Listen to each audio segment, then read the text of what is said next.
CM Jagan మాట్లాడుతూ కుట్రలు చేసి పథకాలను అడ్డుకుంటే అక్క చెల్లెలు ఓటుతో బుద్ధి చెప్తారు అని అన్నారు. కట్టేది చేసేందుకు ప్రయత్నిస్తే మాత్రం కుటుంబాలు ఊరుకుంటారా? ఓటు అనే అక్షరంతో గట్టిగా బుద్ధి చెప్పండి అని అన్నారు.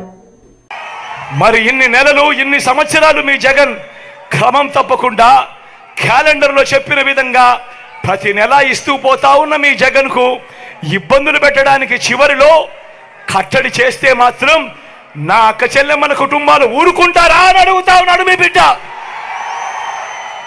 ఓటనే అస్త్రంతో చంద్రబాబు నాయుడుకు ఆయన చేస్తా ఉన్న కుట్రలకు గట్టిగా బుద్ధి చెప్పమని చెప్పి నేను కోరుతా ఉన్నాను. మీ బిడ్డగా నేను మాట చెప్తా ఉన్నా.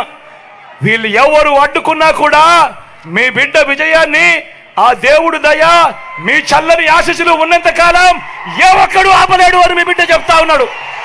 మీ బిడ్డే అధికారంలోకి వస్తాడు. జూన్ 4న అధికారంలోకి వచ్చిన వెంటనే ఒక వారంలోనే ఈ బటన్లన్నీ కూడా క్లియర్ చేస్తాడు మీ బిడ్డ అని చెప్తా ఉన్నాడు.